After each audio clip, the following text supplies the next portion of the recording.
Hello दोस्तों, मैं आप सभी का अपने YouTube channel law with twins में स्वागत करता हूं। और आज की इस वीडियो में हम प्रेसिडेंट के टॉपिक को आगे बढ़ाएंगे और डिस्कस करेंगे इम्पीचमेंट ऑफ प्रेसिडेंट, या फिर रिमूवल ऑफ प्रेसिडेंट बोल सकते हैं आप, या फिर प्रेसिडेंट के अगेंस्ट जो महाभियोग है वो कैसे चलता है। मेरे दोस्तों, इस वीडियो को देखने से पहले I request you please go and watch the first part of president, जिसमें मैंने आपको प्रेसिडेंट के regarding general introduction, some of important articles about his position, then election of president के बारे में बताया हुआ है। तो दोस्तों, वो वीडियो देखने के बाद आप इसको देखोगे तो आपको आराम से समझ आएगा। तो आइए दोस्तों, आज की वीडियो शुरू करते हैं।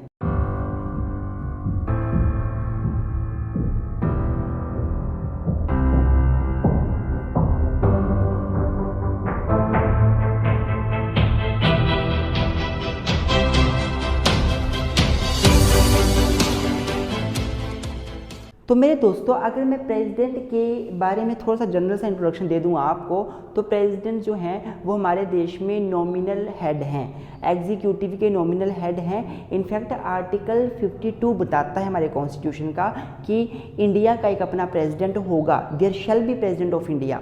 और 53 बताता है कि प्रेसिडेंट जो है वो यूनियन एग्जीक्यूटिव का हेड होगा, जितना भी काम किया जाएगा वो प्रेसिडेंट के नाम पर किया जाएगा।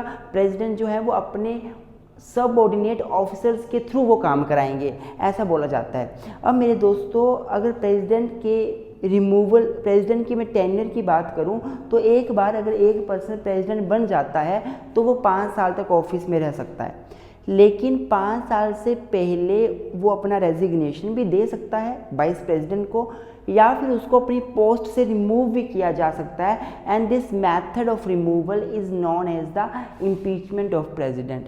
जब प्रेसिडेंट को अपने ऑफिस से रिमूव किया जाता है तो कैसे रिमूव होता है? Through the process of impeachment which is given under article 61।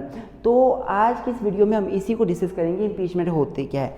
तो मेरे दोस्तों, सबसे पहले जो इम्पीचमेंट है वो प्रेसिडेंट की कौन करता है? पार्लियामेंट करता है। कौन करता है? पार्लियामेंट करता है, संसद करती है। संसद के 2 सदन है, एक लोकसभा एक Rajya Sabha. They are 2 houses of parliament, Lok Sabha and Rajya Sabha. तो जो इम्पीचमेंट का मोशन है, इम्पीचमेंट का जो प्रोसेस है, वो दोनों में से किसी भी हाउस में इनिशिएट हो सकता है। This impeachment process can be initiated in either of the house of the parliament. Lok Sabha भी शुरू कर सकती है, राज्यसभा भी शुरू कर सकती है। ऐसा कोई रूल नहीं है कि लोकसभा ही शुरू करेगी या राज्यसभा ही शुरू करेगी। किसी भी हाउस में प्रेसिडेंट का इम्पीचमेंट का प्रोसेस इनिशिएट हो सकता है। अब प्रेसिडेंट का प्रोसेस इनिशिएट हो सकता है इम्पीचमेंट का, लेकिन ऐसा नहीं है कि प्रेसिडेंट को हर कोई कभी भी इम्पीच कर सकता है। प्रेसिडेंट को इम्पीच तभी किया जा सकता है अगर प्रेसिडेंट ने वायलेशन ऑफ द कॉन्स्टिट्यूशन किया हो। Violation of the constitution, president ने हमारे संविधान का अगर अवहेलना करी हो। अब ये वायलेशन ऑफ कॉन्स्टिट्यूशन कहीं कॉन्स्टिट्यूशन में डिफाइन नहीं है, इसका मतलब क्या है, लेकिन आप ये मान लीजिए कि कॉन्स्टिट्यूशन में जो लिखा गया है, अगर प्रेसिडेंट उसको नहीं मानते हैं तो मतलब प्रेसिडेंट क्या कर रहे हैं? कॉन्स्टिट्यूशन का वायलेशन कर रहे हैं। फॉर एग्जाम्पल, प्रेसिडेंट कॉन्स्टिट्यूशन में लिखा गया है कि president shall be bound by the aid and advice of the prime minister and council of minister. Prime minister और काउंसिल ऑफ मिनिस्टर जो कि रियल एग्जीक्यूटिव हैं, वो प्रेसिडेंट को जो भी एडवाइस देंगे उससे प्रेसिडेंट बाउंड होंगे। कॉन्स्टिट्यूशन ऐसा बोलता है। अगर प्रेसिडेंट जो है वो ये बात नहीं मानते हैं, prime minister council of minister उनको कुछ बात बोल रही है कि आप ये काम करिए, वो काम नहीं कर रहे हैं, वो council of minister real executive के अनुसार काम नहीं कर रहे, मतलब बोल सकते हैं वो कॉन्स्टिट्यूशन का वायलेशन कर रहे हैं। तो सबसे पहली बात मैंने क्या बताई आपको कि प्रेसिडेंट को रिमूव कब किया जा सकता है? He can be removed on the ground of violation of constitution.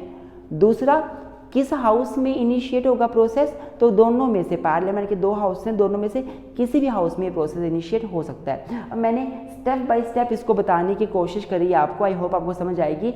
अगर वीडियो अच्छी लग रही हो तो लाइक करना ना भूलें। मैं हाथ जोड़ के रिक्वेस्ट करता हूँ आपसे कि आप लोग लाइक नहीं करते हैं, आप लोग बहुत कम लाइक करते हैं वीडियो को, या तो आपको अच्छी नहीं लगती। अगर अच्छी लगती तो प्लीज़ लाइक कर दिया करें टाइम निकाल कर। आपका लाइक हमें मोटिवेट करता है, अभी लाइक कर दें प्लीज़, फिर आगे वीडियो देखें। तो अगर प्रेसिडेंट को रिमूव करना है तो सबसे पहले किसी भी एक हाउस में प्रोसेस इनिशिएट होगा। तो हाउस जो है वो कुछ भी करने से पहले क्या करेगा, प्रेसिडेंट को 14 डेज का एडवांस में नोटिस देगा। पहले प्रेसिडेंट को नोटिस दे दिया जाएगा कि हम आपके अगेंस्ट इम्पीचमेंट प्रोसीजर शुरू करने वाले हैं। जब नोटिस दे दिया, उसके 14 डेज हो गए, उसके बाद अब वो जो हाउस है, द हाउस जो इनिशिएट कर रहा है इम्पीचमेंट का प्रोसेस, वो क्या करेगा, वो प्रेसिडेंट के अगेंस्ट जो चार्ज लगा है, कौन सा चार्ज, कि उसने वायलेशन किया है कॉन्स्टिट्यूशन का, इस चार्ज को एक प्रोपोजल के फॉर्म में अपने हाउस के चेयरमैन या फिर स्पीकर, अगर लोकसभा है तो लोकसभा के स्पीकर को, अगर चेयरमैन है तो राज्यसभा है तो राज्यसभा के चेयरमैन को वो एक प्रपोजल देंगे। उस प्रपोजल में लिखेंगे कि प्रेसिडेंट के ऊपर हम लोग इम्पीचमेंट शुरू करना चाहते हैं और प्रेसिडेंट ने वायलेशन ऑफ कॉन्स्टिट्यूशन किया है, उसके अगेंस्ट चार्ज लगाएंगे कि उसने वायलेशन ऑफ कॉन्स्टिट्यूशन किया है और उसको स्पीकर को देंगे। और ये जो देंगे वो प्रपोजल, वो उस हाउस के 1/4 लोग उसको साइन करें। 1/4 member of that house must sign that. तो सबसे पहला स्टेप क्या हुआ, प्रेसिडेंट को आपने नोटिस दे दिया 14 दिन का कि भाई हम लोग तेरे अगेंस्ट इम्पीचमेंट शुरू करने वाले हैं, और वही हाउस क्या करेगा, फिर एक प्रपोजल बनाएगा, उस प्रपोजल को अपने हाउस के 1/4 मेंबर से पास कराकर लोकसभा के स्पीकर को, या राज्यसभा में इनिशिएट होता है तो उसके चेयरमैन को वो प्रपोजल दे देंगे। हमारा पहला काम हो गया। अब दूसरा काम क्या है कि जब ये प्रोसेस इनिशिएट हो गया, अब लोकसभा में रिजोल्यूशन पास होगा और उसमें वोटिंग होगी कि कौन चाहता है कि प्रेसिडेंट जो है वो इम्पीच हो, उन्होंने सच में वायलेशन किया है। तो जिस हाउस ने प्रपोजल दिया था, उस हाउस में अब जब डिस्कशन शुरू होगी तो 2/3 member of that house must pass the resolution. वो एग्री हो उस रेजोल्यूशन से कि जी हाँ, प्रपोजल के टाइम पे 1/4 चाहिए थे, ये बात ध्यान रखें, प्रपोजल के टाइम पे 1/4 चाहिए थे कि हम इम्पीचमेंट शुरू करना चाहते हैं। और जब इम्पीचमेंट शुरू हो गई तो उस हाउस के 2/3 मेजोरिटी से वो जो रिजोल्यूशन है, जो चार्जेस है, वो पास होना चाहिए। 2/3 लोग बोले हाँ, हम हाउस में प्रेसिडेंट को इम्पीच करना चाहते हैं, इन्होंने वायलेशन ऑफ कॉन्स्टिट्यूशन किया है।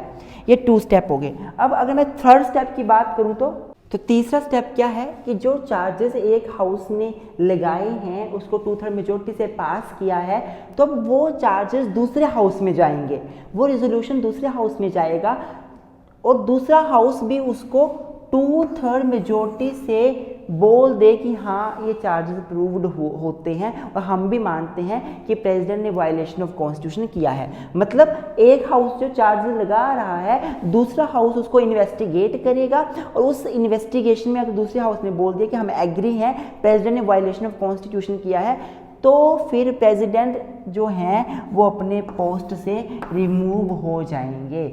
अब मैं आपको बता दूं, यहाँ पे प्रेसिडेंट को अपने आप को रिप्रेजेंट करने का पूरा राइट होगा, वो अपना पक्ष रख सकते हैं। लेकिन अगर एक हाउस से मेजोरिटी से रिजोल्यूशन पास हुआ, दूसरे ने भी यस कर दी, तो finally president will be removed from the office. This is the process of impeachment. I hope आपको अच्छा लगा होगा वीडियो अच्छी लगे तो लाइक जरूर करें। हमारे Telegram page law with twins को फॉलो करना ना भूलें। Thank you very much, keep supporting us.